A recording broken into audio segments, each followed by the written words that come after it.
Ассалаумағалейкум құрметті оқырмандар. Бізге бір өлім жетік орын алған Қостанай қаласында соның анасы, әйелі, інісі келіп отыр. Ассалаумағалейкум апа, қош келдіңіз. Өзіңіздің уәжіңізді айта беріңіз. Келу себептеріңіз? Келу себебім, балам Шүралы Қостанайға барып, сол жақта қаза тапты. Қостанайда? Қостанайда. Бұл жақта фура айдап, груз айдап алып кеткен еді Қостанайға. Груз артып түсіріп жатқан жерінен 2 поддон қалған кезде, сонан сол жерде қаза тапқан.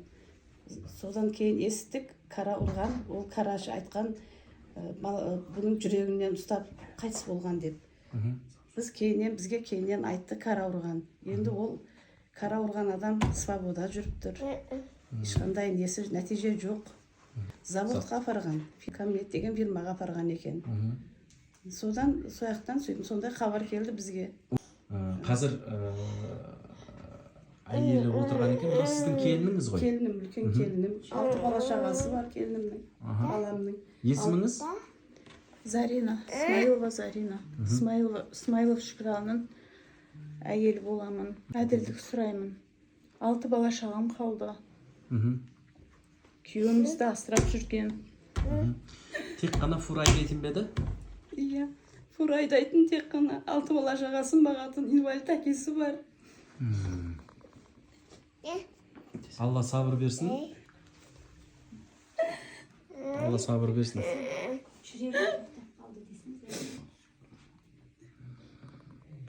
Сіздерге жүрегі тоқтап қалды деп алдады деп айтып жатыр ғой? Иә, сондай хабар келді. Жүрегі ауыру ме еді балаңыз? Жоқ, ешқандай жалып жоқ тұғын. Еш нәрседен. Еш жерде учетта тұрмайды. Ешқандай. Патологиялық аурумен еш жерде есепте тұрмайды. Ондай ауру жоқ баламның. Қазір қалған сұрақты енді ұлыңызға қойсам. Ассалаумағалейкум құрметті көрермендерімнің бірі менің. Атыңыз? Атым Смаилов Закиралы Халбаевич. Смаилов Шүралы Халбаевичтің туған інісі болам.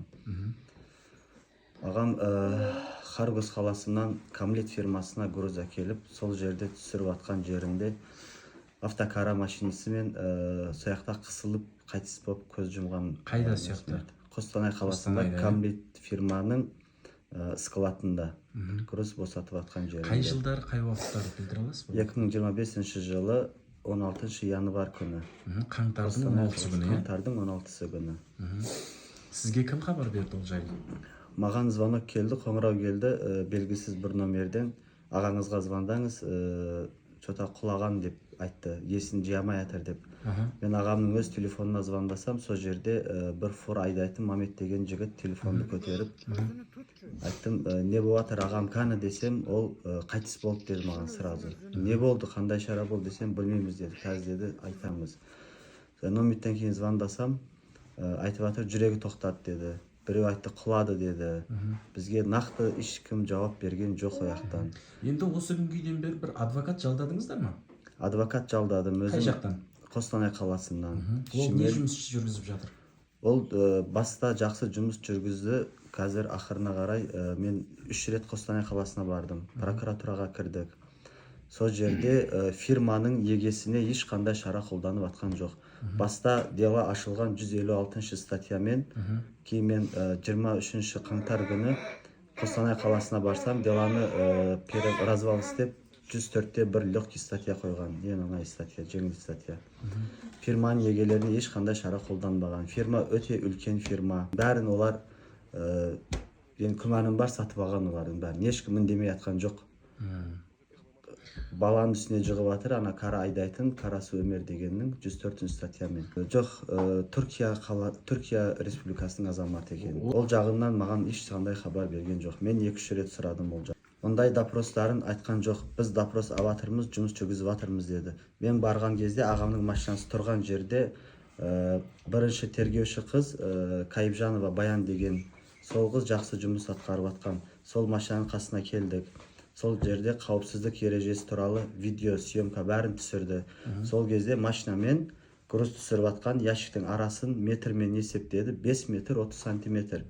Сол жерде машина жұмыс істемейді, тең қауіпсіздік ережесі жоқ деп. Қараңыз, ол жерде бағанағы айтады ғой, қауіпсіздік шараларын сақтап, қамтамасыз етіп жүретін бір қызметкер болу керек қой, болды ма сол складтың ішінде? Ондай қызметкер болмаған. Бекітілген бекітілмеген білмейсіз. Оны білмейміз. Анық хабарымыз Жалпы жоқ. фураны кіргізіп шығарып тұратын, караларды кіргізіп шығарып тұратын, әрбір рядқа қойып беретін бір адам болу керек ол жерде қызметкер. Олсыз бүкіл бәрін қарап жаяды ғой. Қазір мен кірсем мені де басып кететін шығар. Менің білгенімше ол жерде беспредел болып жатыр бәрі. Машиналар кіреді басқа фирмаларға, например. Мысалы үшін машиналар кіреді, шоферді машинадан 30 метр шетке басына каска береді, үстіне жилет береді, қауіпсіздік жерге апарып қояды. Сол кезде машинаны босатады, босатып қауіпсіздік ережесін сақтаған соң водительге машинасын береді, өз машинасын. Сондайды бұлар сақтамаған. Ағама айтқан, давай машинаңды аш деген, біз груз босатамыз деген. Бұл ашып атқан кезде аналар тез жұмыс жасап, сол жерде қаза тапты. Ешқандай қауіпсіздік шаралары сақталмаған ояқта. Экспертиза берді, бәрін дәлелдеп берді, чтобы омыртқасы 3 жерінен сынған, асқазан жарылған, қара бауыр жарылған, өпке жарылған, езген ғой оны. қабырғалардың бәр жері сынған, кейбір қабырғалар 3 жерінен сынған. Бір сау сүйек қалмаған денесінде. Ол жерде асты, например, тас жол бәрі, қара жүре алмайды ол жерде. Асты асфальт, бетон емес. Камера тек қана кіре беріс жерінде бар. Ояққа да машинаны бәрін тығып тастаған. Сол именно осы машинаны босатып атқан жері вообще көрінбей жатыр камераға. Ар жағында камера бар, машинаның алдынан түсіретін. Ояққа да жаңа ғимарат соққан олар камераны бері қарай өткізбеген. Бәлкім ол жерде камера болған, біз барған олар камераны жоқып тастауы да мүмкін. Неге десеңіз, мен кіре берісте қарауылдың несіне кірдім, камераларды көрем деп. Ол жерде 3 камера өшіп тұрған. Мынау не өшіп тұрған десем, ол камералар жоқ, бізде істемейді, пустой зона деп айтты олардың өзі. Сіз жәбірленуші ретінде барып жүрсіз ғой.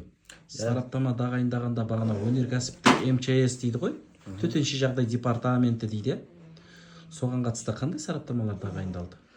Онда ешқандай нәрсе тағайындалмаған. Ол жағын заңды екенін нақты білмеймін енді. Мен тергеу амалдардан наразымын. Төтенше жағдайлар вообще ояқта қарастырылмаған.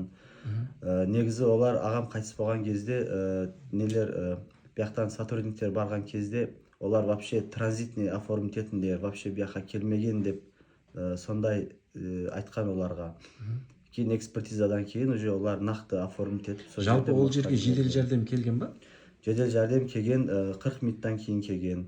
Фирма бәрін өз алдарына жауап тастамақшы болған Камлет фирма адамдарын жіберіп сол жерге өз жүрегінен кетті деп сол жерде делон жауып істі жылы жауап қояйын деп жатқан еді. Олар бізге машина дайындап бердік, мұны ағаңызды қазір шығарып саламыз, вайымдамаңыздар, жүрегі тоқтап қалды. Өтірік айтып машинасының ішіне ескі гарилан банкілерін тастаған. Ағам өмір энергетик ішпеген. Ішіне тастаған, мұны бізді алдамақшы болды оларды, фирманың өзі, Камлет фирманың өзі, бізді алдамақшы болды.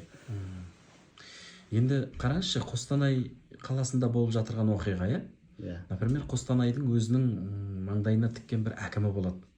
Ол әкімнің ішінде әкімшілік бөлімшелері болады, бағана өнеркәсіптік, жайлы ортаны дамыту деген сияқты да. Осы мәселелер барлығына көз салып қарау керек. Сіз разысыз ба Қостанай ел қаласының әкіміне? Мен ешбіріне разы емеспін, наразым бәріне. Біздің Шымкент қаласында, например, заңсыздыққа жол берілмейді. Әкімдеріміз өте жақсы жұмыс істеп жатыр, полиция қызметкерлеріміз жұмыс істеп жатыр, прокуратура жұмыс істеп жатыр. Сонда Қостанайға қалай қарайсыз, көзқарасыңыз? Қостанайға біз прокурорға дүйсенбі күні бардық, жазылдық. Бізді 4 күн сандалтты олар. Қабылдаған жоқ. Қабылдамады ма? Қабылдамады. Сосын мен бардым, Астанаға звондадым. Ояқта адамдары шығып жатыр. Мен келгенім туралы маған хат беріңдер. Мен келдім, жазылдым сендерге. Осы күні қабылдайды деп хат беріңдер десем, ешкім берген жоқ. Сосын мен ояқта айқайлап айттым. Біз Шымкент миллионнан астам халық тұрады бізде. Прокурорға жазыласың, сол күні бізді қабылдайды. Ал Қостанай қаласында 200-250 мың халқы бар. Мен жазылғамын, 3 күн, 4 күннен бері сандалтып жүрсіз. Маған қоңырау соққан Исатай деген жігіт, біз әлі жаназаны күтіп алған емес едік. Кешке сағат 11-лер шамасында звондады, біз жаназаны күтіп атқан кезде.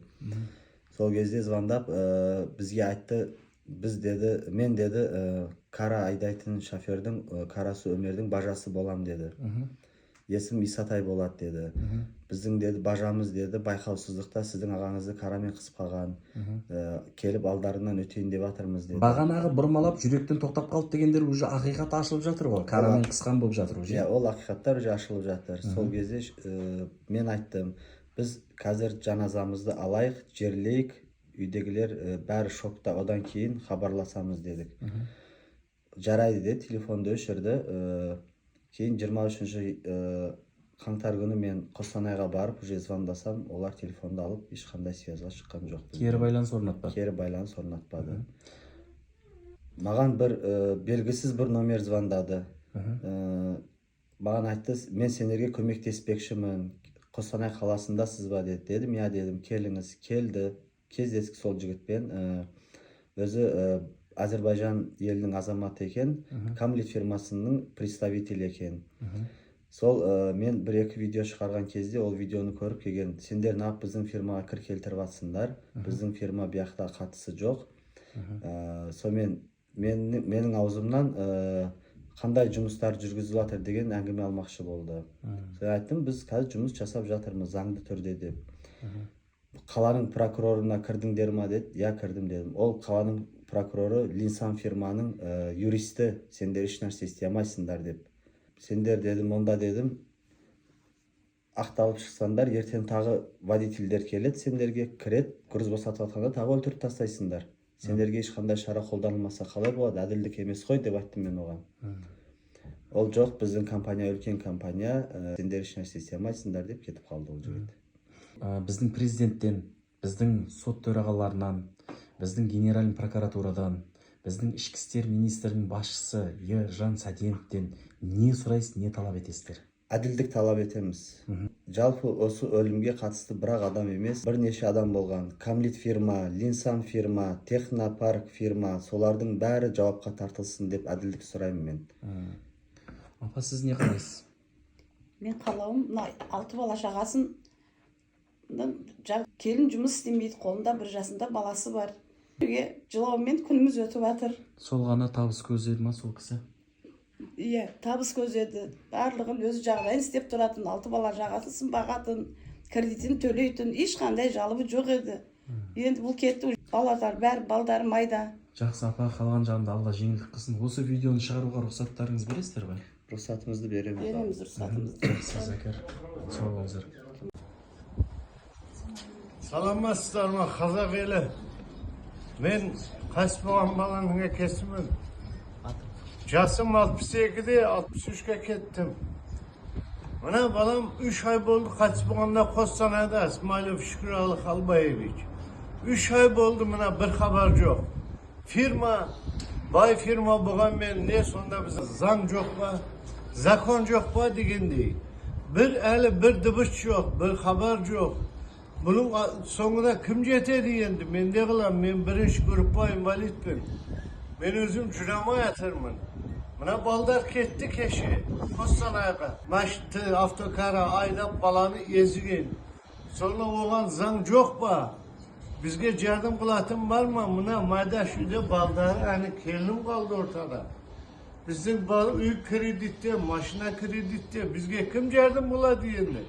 Біз енді алып кетеміз бір жаққа.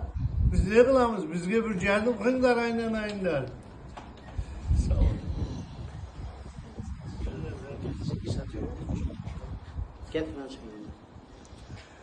Бұл қасақана болған тірлікке ұқсайды, умышленіге ұқсайды бұл. Өйткені көргендер айтып жатыр, ол жерде бір спор болған. Бұл погрузчикпен біздің ініміздің алдында мен ағасы боламын. Енді бұл 3 айдан бері бұл тексеріп қарап атқан жоқ. Адамның құны соншама бізде. Бала шағасын асырап атқан бір единственный кормилицеде 10 шақты адамды асырап атқан. Қараңыздар бұған. Немесе бұдан дары қай жаққа шағымданамыз? Президентке шығамыз ба? Өтініш. Қараңыздар осы тірлікке. Я жена Смаилова Шукрали Халбаевича. Вот 16 января 2025 года он умер в несчастном случае. Остались 6 детей, которых он кормил. Вот за какой-то фирмы не за что убили моего мужа. И даже на извинения никто не пришел. Куда смотрит прокуратура, где, которые знают законы, не смотрят на такие вещи? Почему они не отвечают? Даже не позвонили и не пришли даже домой. Вот остались 6 детей. Самый младший вот годик. Я куда пойду с ребенком маленьким работать? Машина на кредите, дом на кредите. Он был нашим кормилицем, смотрел большую семью. Сейчас некому нам обеспечивать. Фирма даже не смотрит на такие вещи. Они убили не за что. Кормилица 6 детей. Еще вот отец инвалид.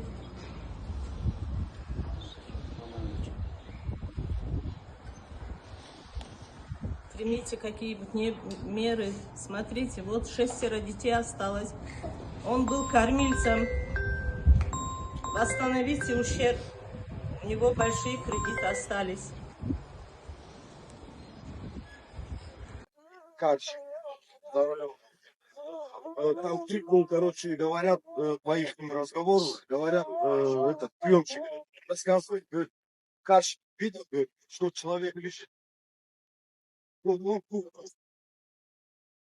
Это пленчик остановил кару, он стоял задом вот так фура стоял, между ними вот мой братишка, так фура была, это кара была. Все подошли, человек уже, ну, говорят по их разговору, что Каршик спрыгнул с машины, подошел к человеку лежачему, он начал его искусственным дыханием делать, откачивать. И там уже все потеряли. Все.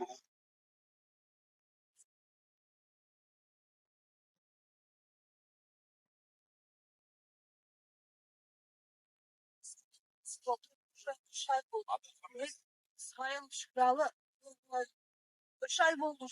Вообще бір есі жоқ. 6 бала шағасы қалды оның артында. Кішкентай 1 жасында инвалид әкесі бар.